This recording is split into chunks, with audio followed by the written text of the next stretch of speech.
in position, we will be set to go racing then. It is the Gerry Marshall Trophy, and it is go! Great noise as everybody surges away from the line. Lots of wheel spin. Demon start by Rick Wood in the blue and white Capri on the inside line. Mike Whittaker's bright red Capri on the inside as well. This in the mid-pack is the view from on board the Dolomite Sprint of Orlando Lindsay as they turn their way round Madrid for the first time. Nick Swift in the Mini gets all sideways, but he saves it. Great start by the BMW though. It is Nick Manassian in the lead out wide there. Number 17, the Fred Shepherd driven Camaro running a little bit wide, sorry, Mustang I should say, running a little bit wide. He gets away with that only just. So they've managed to get themselves safely around the first half of the lap, but a good start by Nicolas Manassian. And this is where it's going to be really, really difficult as there's a car up in the background, David. There is indeed. It's the Camaro of Tom Christensen and Jack Tetley. Tom Christensen starting, so the 9 times Le Mans winner is in strife already, but the BMW, dare one say, is getting away slightly. It looks like he's just broken the toe, but we know there's going to be cars coming through. Tom Christensen's going to be wanting to recover from that. We know he's an absolute demon at coming through the pack at these races, though, isn't he? Absolutely. Look at Mike Whittaker in number 8 Capri there, the ex-Gordon Spies car, having a go to get past Richard Mines. This is the one that he shares with Mike Jordan. Mike Whittaker, he can't find a way past, but those Capris making a glorious noise as they wail down to Woodcote. But a battle, if it develops for second place, will play into Nicolas Manassian's hands. And then in 4th place, look, you've got the first of the Rovers with James Wood at the wheel that he shares with Neil Yarney. It's been a car that's won here in the past, so down to the end of the lap. And actually at this section, look, the Capri's closing the gap down again. And this section is so difficult to get past, as we can see another one of the Minis trying to make progress towards the back of the field there. It's so difficult, it ends up just being single file through this chicane, and it's not until you really start to open it up and get up towards Magic for the first time that we'll start to see some action forming. Right, Mike Whittaker round the outside there, up into 2nd place at the expense of Richard Mines, and James Wood in the Rover up on the inside line. There he is, looks sideways, the tail wags, they come up towards Ford Water, but the Rover, I think, has got the grunt, Tom. Yes, it has, so through goes James Wood, and also there, look, through on the inside line as well, absolutely charging, is Fred Shepherd. You're absolutely right. Whittaker seems to be making fantastic progress already, up 3 places in the first lap, so he's had a fantastic first lap. We look back towards the Minis, Swift and Jordan, they seem to have made some good progress forwards. They seem to have taken 4 places forward, so there's definitely some shuffling going on. And of course, in this, you don't have to worry about option tyres or success ballast. It's just as the car is. So now there, the Rover, James Wood starting. He's up into 3rd place. Richard Mines' Capri, though, is the one that's suddenly dropped a long way back, isn't it? It's lost 2nd, 3rd and 4th places, and he's falling away into the pack. Now Mike Whittaker goes after the leader there. Through, you see another place lost by Richard Mines. Nick Swift's Mini goes through. Look at the pack streaming by. Rover, Sirocco, Camaro, great variety, and it's 4 for the race lead now, Tom. Absolutely, we're starting to see some action starting to pop up here. Who bet against you coming out in front of this one? Like you say, every car has its strength and weakness, but that BMW looks strong at the front of the field so far. He seems to have been sort of maintained that 9/10 to 1 second gap. Yeah, again, it seems to lose out under braking for the chicane. Nicolas Manassian being careful, as there Fred Shepherd has a look up the inside. So the Box Mustang trying to gain ground, can't quite do it. They drift beautifully all the way around Madrid there. But James Wood in the Rover comes up to have a go at Mike Whittaker. This is just as the British Saloon Car Championship was in 1980, Capri versus Rover, and both of them get up against the BMW. Mike Whittaker takes over the race lead, and James Wood tries to get up on the inside line. The ex-Brian Yogi Muir Rover goes through, picks up 2nd position. So suddenly that BMW finds itself really struggling against the Capri and the Rover. Absolutely right, and we look to be off on the outside there, under pressure maybe. So that was James Wood. He just got 2nd place and just didn't seem to be able to get the car turned in. So off he goes, mows the lawn for the Duke of Richmond and Gordon, and should get back onto the circuit, one hopes. Or is that a problem? Because he's not showing much urgency to get back in the race. He doesn't know. He looks to be staying out of trouble. But David, to pick up, have we looked at Mr. Jason Plato? He seems to be making some progress forwards, up to 5th place already. So would you discount Jason at getting a few more? Well, let's see. In fairness, it's going to be JP in the 2nd stint. I think Craig Davies was meant to be the start driver in that car. Let's have a quick peer in and see that they've not gone back on that, changed the plan. But either way, that car is going nicely. Now, again, some teams do this in a different way. Do you put your owner in first, make sure he gets the mileage, and then hands over the car to the pro for the 2nd stint, or do you put the gun for hire in first, send him out with the intention of building up a lead for the owner. Most of the owners are going first. Remember, 15 to 30 minutes is when that pit window opens, so the minimum you can do is 15 minutes within this race. But yeah, you're right, Tom. Certainly the Plato Davis Mustang is looking pretty good now, up into third place. Craig Davis, in fairness to him, is no slouch either in that car. He's absolutely not. I'm going to be racing against him in the TT tomorrow as well, so I'm going to be keeping a close eye on him, see where he seems to be strong. Right, pick your lines against him, absolutely. There going through is number 7. Now that is Jack Young in his father John's Camaro, sharing with Gordon Shedden, and that's a sorry sight. Hand out of the window, the Rover is heading for the pit lane.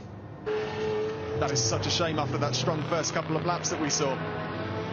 So we had the car in trouble actually in qualifying. It stopped out on the circuit when Neil Yarney was at the wheel of it, and whatever the problem was then has struck again. Right, how about this for a yank tank fight going on? You've got David Clarke versus Jack Tetley. These two currently arguing over, what, 5th and 6th places. I said Jack Tetley, I meant Jack Young. Jack Young on the inside line. Is he going to be able to find a way through? Not there, he's not. Now let's keep an eye to what's going on lower down the order.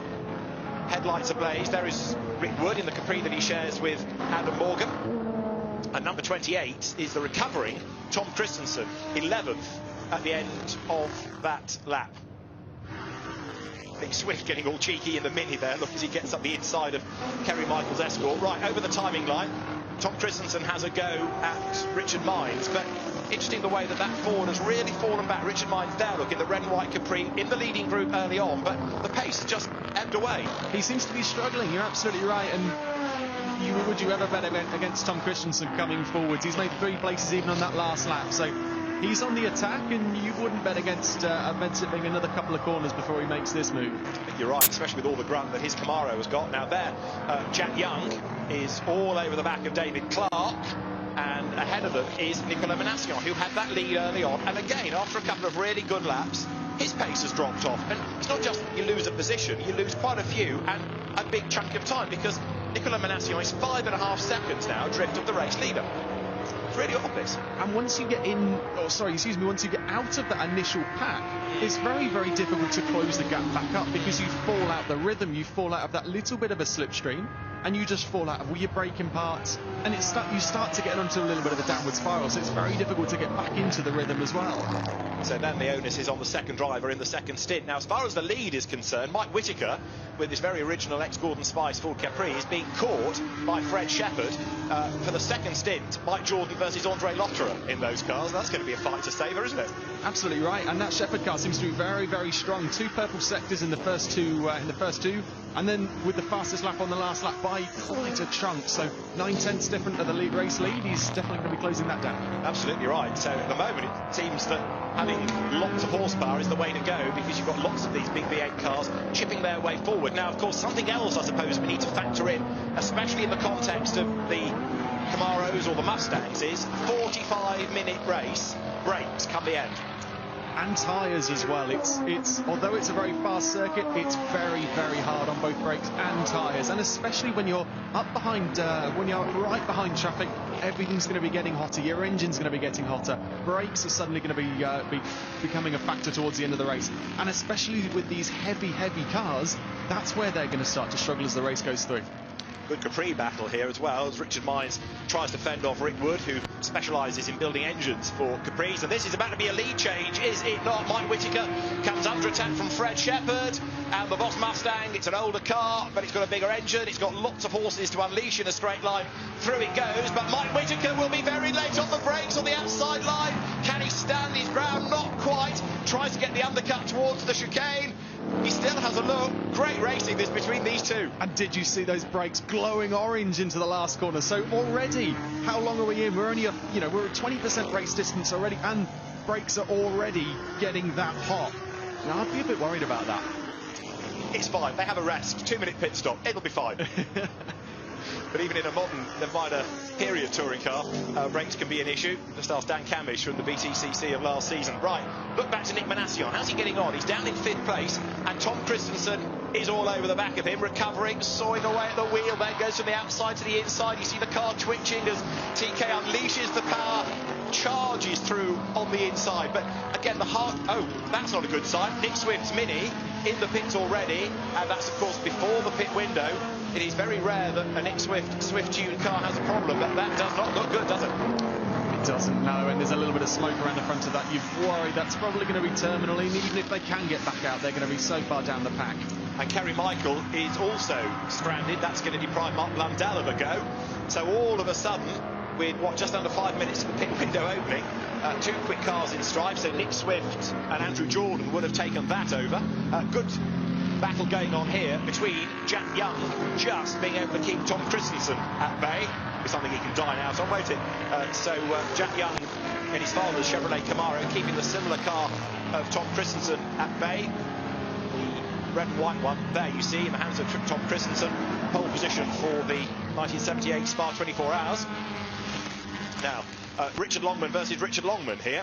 The 1600cc Fiesta, number 41, which has got Karun Chandhok at the wheel of it, ahead of Malcolm Harrison in the Longman raced in time Metro.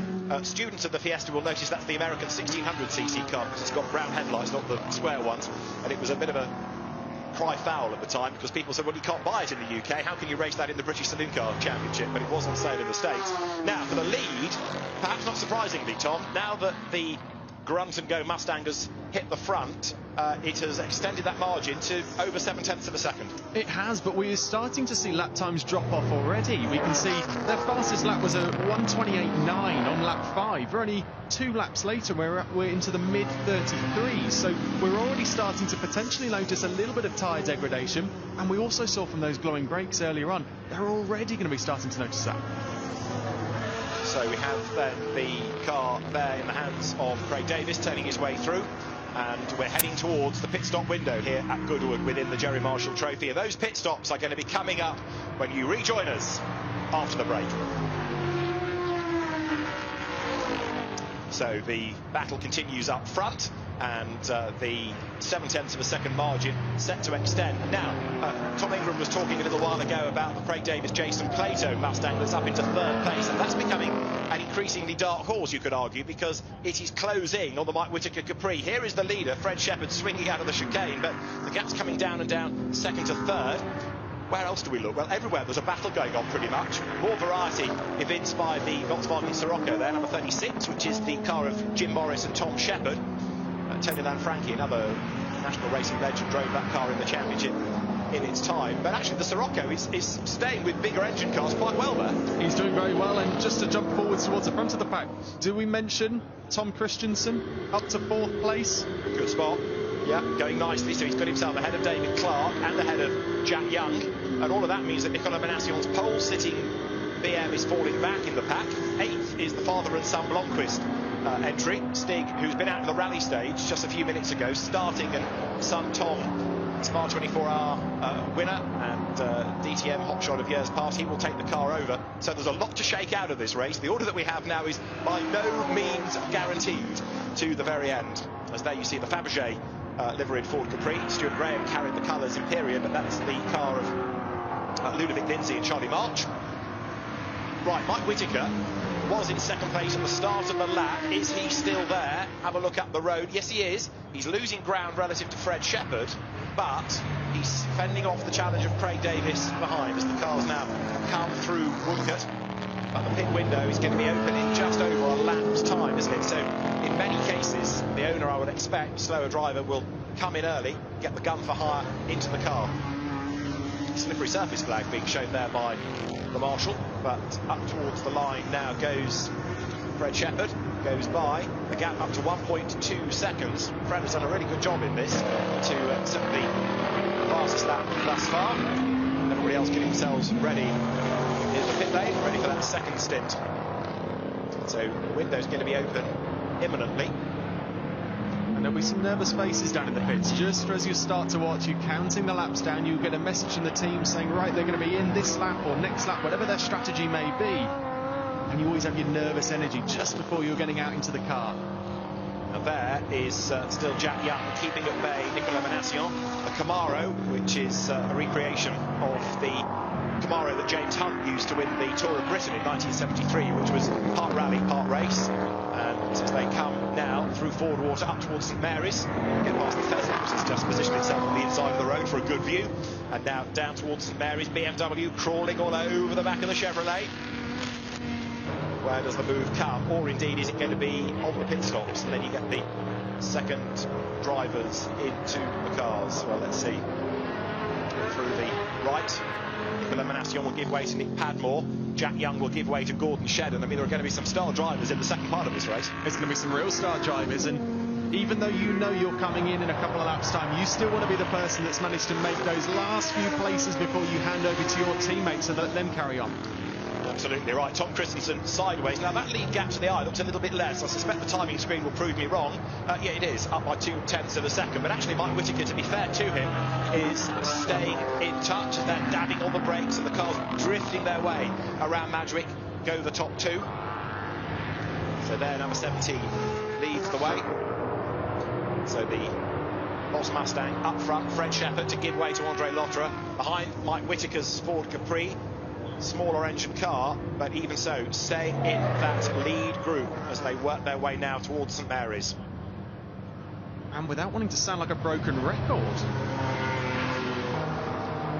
So here at Goodwood, we are approaching the pit stop window for the Gerry Marshall Trophy, and the race is being led by Fred Shepherd. There, Mike Whittaker chasing on behind, and in third and fourth together, you've now got Craig Davies just ahead there of Tom Christensen, and they are absolutely nose to tail as they swing their way out of lap, and then the run down towards Woodcote Corner. And is this going to be an opportunity for Tom Christensen to find a way through? They are tied together, those two, and look at the gap that the leading quartet have pulled over everybody else. There is David Clarke, fifth. And he's in splendid isolation as well, because he's not with anybody and nobody is on the back of him. So Tom Ingram, he's at the moment rather self-isolating. But look at this fight. He is, and Tom Christensen down the inside into this last section here. What a recovery. He's set purple sector in that first lap, so a fastest lap for him on that previous lap as well. So despite me saying times seem to be dropping off, Tom Christensen seems to be able to keep putting the lap times in. So this is a car, in a sense, doing the opposite of most. You put the really quick driver in first and see how far up the order he can get. Now, the pit window is open. How many have ventured in thus far? Mainly those really from the rear of the order. Let's just see if the BMW dives in. No, nor does the Richard Mines Capri behind, because that was another car that looks like would be struggling earlier. Like the BM, quick early, then faded, now regrouping. Right, down into the pit lane. This is Sam Hancock, who is on board number 1 Triumph Dolomite Sprint, the sort of car that Andy Rouse won the British Saloon Car Championship with in 1975. Right, back to our battle here. So Jack Young against Nicola Manassian against Richard Mines, and a very sideways Capri that is. Richard Mines here, Tom, crawling all over the back of the opposition. Away goes Adam Morgan in the blue and white Capri, and all of a sudden Manassian is on the attack again. And that's a brave move down the inside. He looks to be really attacking this now, and he seems to be getting into a bit of a rhythm now with making these recovery drives back through. He seems to be comfortable with the car moving around underneath him at this stage. It does indeed. It's fascinating though to see the way that some cars have been quick, faded, then fight back. But it's going to be the last hurrah for many of these drivers. Only a lap or two really before they come in. The leader is in then, so Fred Shepherd has pitted, and there it is. Also you'll see Malcolm Harrison to give way to Patrick Watts, but the lead car in. So now Mike Whittaker has effectively a qualifying lap, doesn't he? He's got to push like crazy and try and help Mike Jordan for the second stint. And that first lap out the pits feels like the quickest lap you're ever going to do. You want to try and recover every 1/10 of a second you feel like you could lose. So it's always a real moment that you're still trying to get comfortable in the car. You're still adjusting your belts, but at the same time you're trying to get on that lap as quick as possible. We see a little bit of a trouble with the belts there, just trying to open those up. But as we said, it's 2 minutes for this pit stop. You don't want to be any second under that, because the last thing you want to do is pick up a penalty. And it's such a fine line between trying to keep a real bit of patience and get it done as quick as possible. Now, one of the reasons it's a fairly long pit window is because it's a pretty crowded pit lane, and you can see now it's the ultimate car park, isn't it, with people coming in. You've got also Guy Smith in the back of that shot taking over the white Capri, Jonathan White, Le Mans winner Guy Smith. So 2 minutes. It also means it can be a nice safe pit stop, because if it's got to be done as quick as possible, things can go wrong, and with cars and people in a small pit lane it does get a bit leery, so the safety element is there. Right, so that is Craig Davis giving way to Jason Plato. This is going to be exciting to see, isn't it? Seeing Jason hustling this car, seeing how many places he can try and recover going forwards now. This is going to be great to watch. It's odd to think that it's his first race of the year as well. Isn't it crazy to say that about Jason Plato? Absolutely. You saying about the pit stops, it's a great time for the car to try and recover as well, and just allow all the tyre pressures to settle, the brakes to cool, everything just to take a little bit of a breather.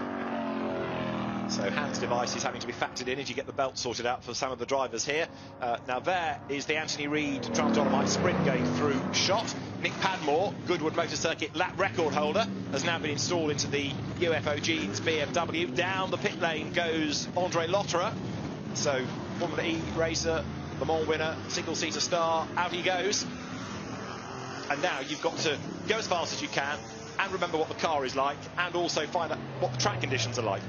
And factor in for cars already on their fast lap and try to work out where they're going to fall in, because you don't know if they're in class, you don't know if they're a lap behind because they haven't yet to stop. So you just visor down and push. Get as many laps in as you can in this short space of time. So now we have the shuffle of the order between those that have stopped and those that have not stopped. And of the non-stoppers, Mike Whittaker leads, but he's being caught by Tom Christensen. That is David Clarke's Chevrolet Camaro, which has given way now to Manuele Pirro. Behind is Nick Padmore, who's taken over from Nicolas Menassion. So the second part of this race is going to get very busy indeed. Rob Huff there takes over from Richard Mines. Now, Huffy is another Goodwood star, and he will be absolutely flat chat in that car. And you can see he's already straight out the pits. He's already finding the limit of the car. He's already trying to get as much speed of that out as he goes into St Mary's. And you can see the whole demeanour, the whole attitude of the car looks really, really aggressive. Huffy's going to be one to watch as he comes through now. So, recent Swedish touring car champion to add to his CV of world touring car successes, and accelerating then. He and Richard Mines share a number of cars together, make a very good partnership. And this is the lead battle. Now, these two have yet to stop. So, Mike Whittaker with the tail-wagging Ford Capri, and Tom Christensen with a wheel on the dirt. Brilliant battle. He's pushing hard, isn't he, Tom Christensen? Again, another purple sector in that sector one. He's, again, another fastest lap on that previous lap. He seems to be able to get the very most out of this car, even late on into the stint. But are we going to see now the power of that car be able to drag him past him as we come up to the Woodcut section? Yes, simple as that. Through he goes then. So the Chevrolet Camaro booms past into the lead. But Mike Jordan set to take over that Capri, experienced saloon car racer himself. Mike almost going back to his roots in this. He started off in classic saloon car racing in a Morris Minor, then went to Formula Ford, worked his way up to international GT level, and is of course now back as a very successful historic racer. Both of them stay out for another lap, but in a straight line there. You can see the extra horsepower the Chevrolet has. He just has the grunt to be able to pull a gap as soon as he's out the corner, but you would leave Tom out now as soon as possible with the pace that he's able to produce, and he seems to be getting quicker and quicker and quicker. You try and eat that stint out as long as possible. Absolutely right, and I think that's what Jack Tetley has in mind. This car owned by Grant Reed. And look, in and amongst the traffic now, they've just put a lap on the Ludovic Lindsay. Now Charlie March, Ford Capri. There it is in the Stuart Graham colours. That car was much corrupted into thunder saloons back in the mid-1980s, but it's been put back into its original form. And Mike Whittaker, he's a joy to watch in that car as he drifts the car through. Back tyre smoke ahead. I thought that was the leader. It's not. It was the Vauxhall that's gone off the road. Gregor Marshall and Matt Neal's car. And has that made a pit stop? It has. So that was Matt getting it wrong, I fear. Ooh, that's not a nice first lap. That definitely never fills you with too much confidence when you have a little bit of an off on your outlap, that's for sure. And not, of course, that you're going to mention any of this to your rivals next week. I would speak of no such thing. No, of course, I know. You're such a nice chap, Tim. Right, we've got a new leader in Tom Christensen, and he's trying to get away from Mike Whittaker. So there's the Chevrolet, there's the Ford Capri, and as the headlights pierce the gloom, pierce the dusk, now, how much longer before the Great Dane comes for the pit lane? Of course, the same is true of Mike Whittaker. He's the owner, but Mike Jordan very quick as well. So how long before you bring the red Capri into the pit lane? They're both coming. No, the Camaro is in, but Mike Whittaker stays out for another lap. This is going to be interesting to see then how this pit stop goes. And we're going to be interested to see when we throw Mike Jordan in this car, see the pace that he can pull out of this, and see if that can offset the speed that Tom Christensen's been able to pull out of that car that we've seen so far. But again, he seems to keep doing these fast laps, and it's very impressive to be able to see that this long into a stint with the tyres, brakes, everything, as we can see. Oh, yeah. See those brakes glowing red there. Now that is Andre Lotterer, isn't it? He's in his second stint. The second stint of the race, and the car having been given a real workover earlier on by Fred Shepherd, son of Bill Shepherd, who builds and prepares these cars. So now we're going to start to see what an Andre Lotterer lap time is like. He goes through, and Andre Lotterer's lap is a 29.5, a 28.2 is the best of anybody, set by Tom Christensen. So again, you have this jumbled order. What we need to see now is where the best of the pit stoppers will slot into place. As Adam Morgan, another of your BTCC rivals in the Capri. I don't know from talking to Adam earlier, he loves this event. He absolutely loves it. He's jumping in all sorts of cars over here and really, really enjoys it. So it's going to be interesting to see how Adam can pull that car further forwards and up the pack. Now, Mike Whittaker staying out. He's got to come in soon, otherwise the window will be at its end. So is it this time? Let us see. He's not giving Mike Jordan much time behind the wheel here. Out of the chicane comes Mike Whittaker, and he's going to do another lap, is he? He is. So he's getting his money's worth. Mike's going to be chomping at the bit. He's going to be sat in the pit lane going, when are you going to come in? When are you going to let me have a play? It's like Mike Whittaker has been glued into the car. The danger, of course, is that if his lap times aren't as good as others and he gets all sideways at Madgwick, then it could cost them in the second stint. But we've had the Tom Christensen, now Jack Tetley Camaro in. So this car takes over the race lead once more. But there are very few that haven't stopped. The BMW shown as not having stopped, but it did. I'm sure I saw it in the pit lane. Nick Padmore at the wheel of that car now. So there is Guy Smith in the Ford Capri, Jonathan White, the Le Mans winner for Bentley. That's Patrick Watts, who was a one-make star before he went into the BTCC. And BMW versus Ford, that is Nick Padmore versus now Tom Blomqvist, who's taken over from his dad Stig. And he goes through on the inside, so Tom Blomqvist making a good move there, gaining a position ahead of the BM. And don't we just love this event? We have such diversity from the drivers. We can see people jumping out of a Formula E car into a Mustang, from DTM into all sorts of stuff. So it's great to see that we've got such great diversity from the drivers to be able to switch from some real different kind of cars and get the very most out of them in such a short space of time. And have a look at one of the great enthusiasts of Goodwood. Emanuele Pirro has done the fastest lap of the race, and in finally comes Mike Whittaker. So if Mike Jordan hasn't given up on this and gone for a lie down, he will be able to take over the car. There he is. I was just going to say, I hope he's ready, and I hope he's not got a cup of tea sat by, because he thought he wasn't going to have to do anything. I love Mike's historic crash helmet with the goggles painted on the top. He does this properly, doesn't he? And it still doesn't look like Mike wants to get out. He wants to sit in it even when it stood still there. Right, there you go, Mike. You can have a go now.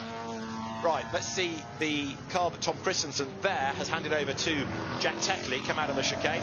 There, number 17, is Andre Lotterer. So this is about to get the race lead, I suspect, away from Jack Tetley up the road. Right, MJ is strapped in. This was a car that in period had huge success in the hands of Gordon Spice. He never won the outright championship because that was being won by the classes, but up front Gordon was winning plenty of races. Right, there is Jack Tetley going through, big chase by Andre Lotterer, so this is going to become our lead fight, isn't it? And it's going to be a tasty battle, as you see the back marker there just waving them up the inside. That's really helpful. It's always nice to know exactly where the back markers want you to be, where you want you to be positioned. But we can see that Mike Jordan finally in the car. That back marker, by the way, was one Matt Neal, incidentally. Whoops. So, bigger gentleman, as of course Matt is, just as Josh Cook from a week ago at Croft. Out of Laverne Corner comes then number 17. This is Andre Lotterer. And the race lead beckons, although Jack Tetley trying to get up to speed as rapidly as he can there in this Grant Reid-owned Chevrolet. But where is Mike Jordan going to blend back into all of this? That's the next question. They've also got the back markers to contend with, of course, and the back markers are now in unfamiliar cars. If these are the pros replacing the owners, they won't necessarily know the car intricately. Right, away goes Mike Jordan. This car is still going to be in the hunt, isn't it? And it's going to be so tight as they come out the pits now. Who's it going to be? I think you'd say the Christensen car has got the momentum up the straight. Yep, easy peasy. Right, so third place will be Mike Jordan for now, but let us see where that car is going to be at the end of the next 15 minutes, because Mike Jordan is going to take the battle to everybody here. Comes out of Madgwick, hustling on. There is the race leader then. It is Jack Tetley up front. Great race this, the Gerry Marshall Trophy here at Gooodwood SpeedWeek, and the action will continue after the break.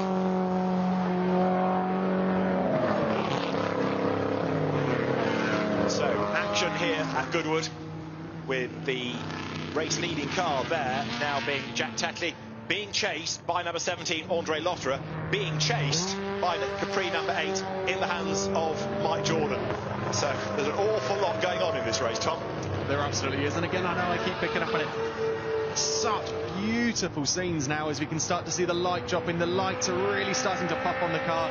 We can start to see the cars really coming alive, and you'll see as they're braking into this final section, brakes glowing red under the falling sun. So down towards Woodcote they come, and see with the brakes glowing again the car of Andre Lotterer. Now you were getting really concerned about that many minutes ago. Yeah, and it's going to be interesting to see, because there can't be that much cooling getting to them, because you can still see them well after the corner, still a really deep orange, so there's going to be a huge amount of heat in there, and I hope he's not going to be getting too worried about that as he's getting into the slower corners. But Jack Tetley has got a problem there as he comes up towards the timing line. That car going a little bit slower, so it's not Jack Tetley's pace, I don't think. I think that is the car with an issue, so Mike Jordan all of a sudden right back onto his tail.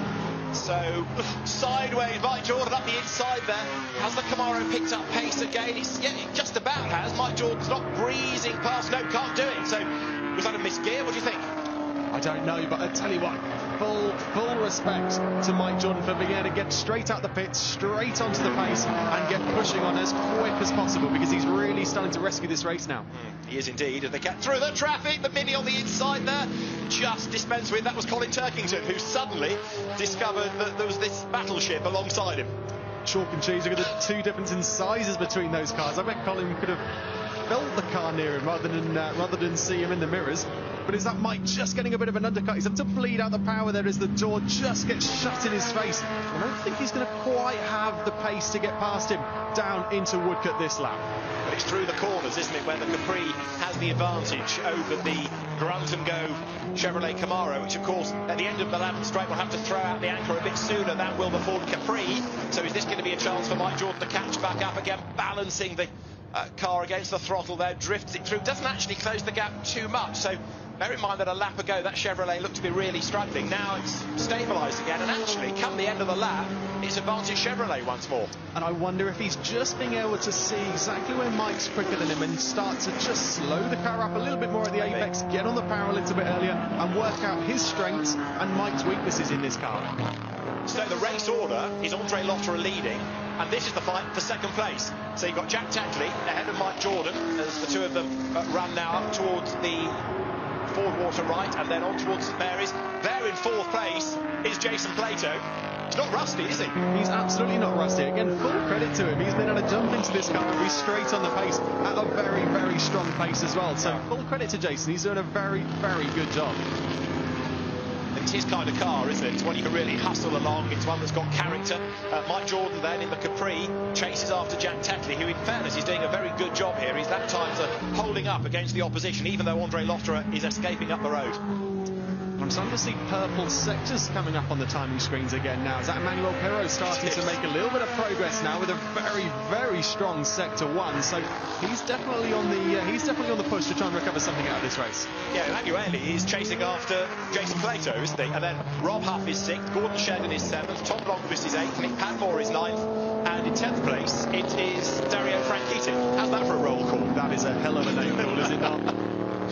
Right, for second place then, here comes the Camaro Capri fight. Chevrolet versus Ford, Jack Tetley versus Mike Jordan. Emmanuel Pirot, as Tom Ingram rightly says, has lit up the timing screen. He'd already done the fastest lap of the race. He ain't given up yet as the car's now powered down to the right-hander of Madgwick. 21 laps are in the book. What have we got left? Just under 11 minutes of the race. And the fastest lap improved upon by Emmanuel Pirot. So that lap has been the best of the race. That means that if you look in the background, you'll see the gap is coming down between Plato and Pirro.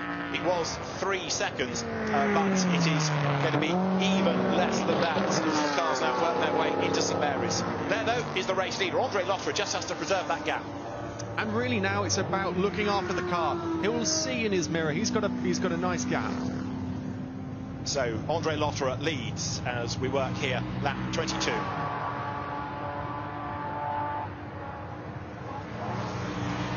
The Gerry Marshall Trophy is about to enter its last 10 minutes. This is the race leader, Andre Lotterer, up front in the Boss Mustang.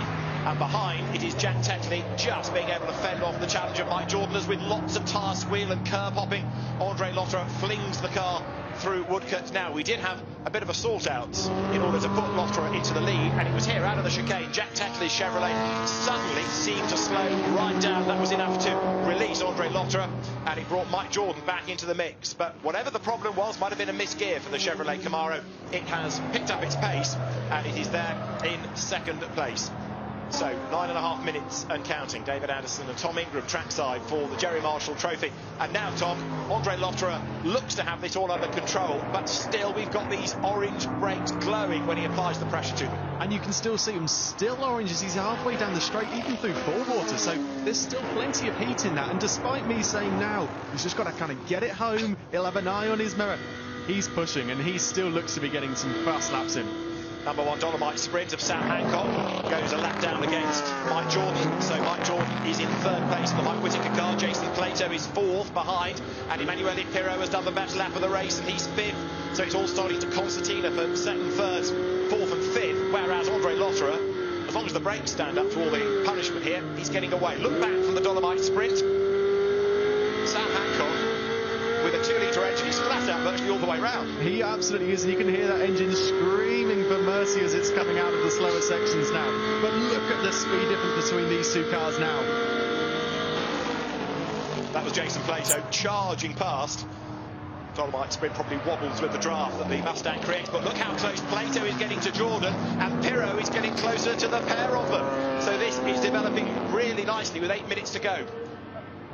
There's Andre Lotterer. That's the race leader. Look back. You see the gap? Then it's 2nd, coming out of the chicane. Then 3rd, then 4th, then 5th. So that's the battle pack that is developing for 2nd, 3rd, 4th and 5th. Now in 6th place should be Rob Huff in Richard Mine's Ford Capri. There it is, coming out of the chicane. In 7th place, it will be Gordon Shedden in the next of the Chevrolet Camaros. But that is a long way back, not yet even in view, because we've got more of the traffic still to come by. There it is now. So that's Gordon Shedden, the 2nd of those pairs of headlights. Then it is the Camaro coming over the line. So that takes you to 7th place. 8th, the Blomqvists. 9th, Padmore's BMW. 10th is another of the Camaros. That's of Dario Franchitti. Right, the lead gap is 8.8 seconds. Andre Lotterer has got this one in the bag, hasn't he? I'm not saying anything at this point. I don't want to put my foot. It's 7 minutes left. Anything can still happen. We can still see those brakes are nice and hot, but that Jordan, Plato, Pirro battle is going to start to really hot up now. And here it is. This is Pirro on Plato. So Emanuele lines up down Lavin straight. Can't get the Camaro alongside the older Boss Mustang. Even indicates that he's going to go to the right. He's having a look on the inside line there. There's just about the room. Brakes as late as he can. Gets the job done and covers off the inside line. So Jason Plato can't nip back up on the inside line. So Emanuele Pirro, the fastest lap he has already set. Now he's up into 4th position. Next target, Mike Jordan. And he's going about it the right way, isn't he? Really fast laps. He's being able to deal with the traffic really, really efficiently. As soon as he's coming up behind someone, he's able just to get shot of them straight away and start to close that gap down. Now the lead gap has come down a little, but I think that's more Andre Lotterer being cautious than needing to get concerned about the pace of the car against Jack Tetley in 2nd spot. But this now is the fight for 3rd place, and Emanuele Pirro in the Chevrolet Camaro period car, pole for the 1980 Spa 24 hours on the back of the 1980 Ford Capri. He's right there and looking for a way by. As far as the race leader is concerned, there's traffic up the road, but is it going to be on the run down to Woodcote where Pirro makes the move? Because that's where theoretically, the Camaro should be stronger. And we saw that on the last lap against Jason Plato. That was where his car was particularly strong. He's coming out of this section now. We're going to see him start to get a nice second apex now, and he's going to start to open the power up, and fingers crossed he's going to be able to close that gap. But Mike Jordan isn't going to want to let this place up lightly. It is still for third place, the final place on the podium, but it looks like he's got the job done easily and well ahead of time before he now starts to come down towards Woodcote. So a nice easy move there. So great battle between the two, and it's now advantage Pirro, so he's got himself up into third position. Now, Tom Christensen did a great early stint. Let's hear from the Dane. He's with Tom Clarkson in the pits. Yes, I've got him with me now. Tom Christensen, what an opening stint! Talk us through it! Well, a good start, but this morning I had some issues with the gearbox, which was not suiting me well. So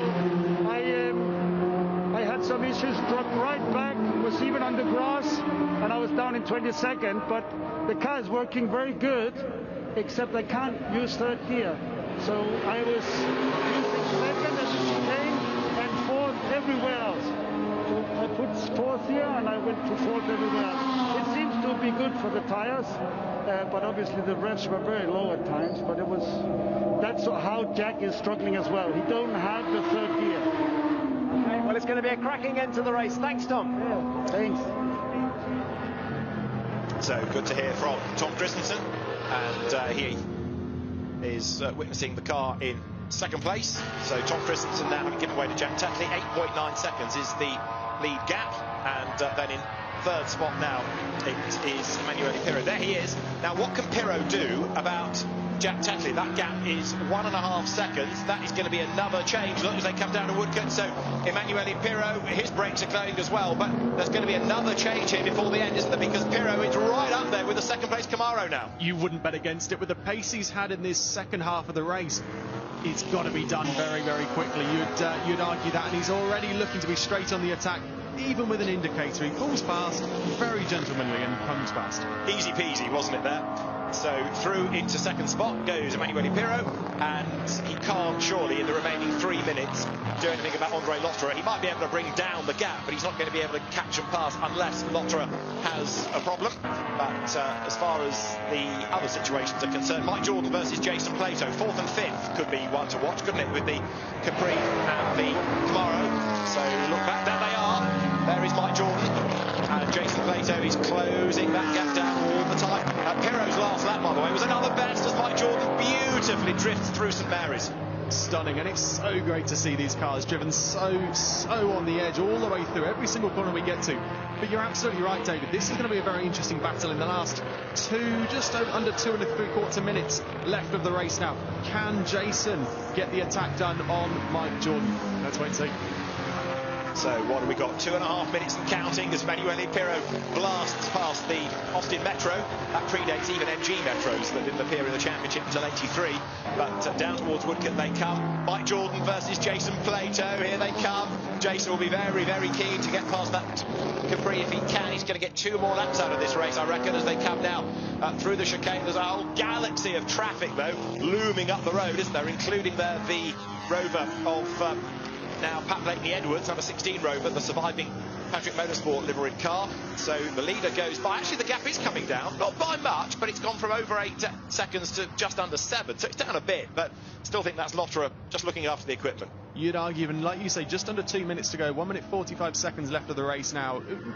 Just under 2 seconds he's closed in that last lap. So he's definitely going to be on the attack, but I think even he'll know, with a man of his experience, he'll know that closing that gap down with such a short space of time is going to be difficult, but never say never. Anything can happen in this race. We've seen that. So Andre Lotterer is the man in charge. He will squeeze 1 more lap out of this race. And right now, this is all about looking after the machinery, isn't it? Because from 5th on the grid, a really good first stint put into that car by Fred Shepherd. Through the traffic comes Emanuele Pirro, who is still hustling on. He is fractionally slower than the leader in the first sector, but you can put that down to traffic, as there Andre Lotterer out on his own. should be able to have a pretty easy last lap here with no traffic around him. Pirro has got to try and swap the back markers aside, but they're still with those brakes glowing red hot. They're just about going to stand up to the treatment, aren't they? I think they are, and it's going to be really interesting to see this Jordan-Plato battle coming into its own in the last lap of the race or so. So let's keep an eye on that and see what goes on just back there as well.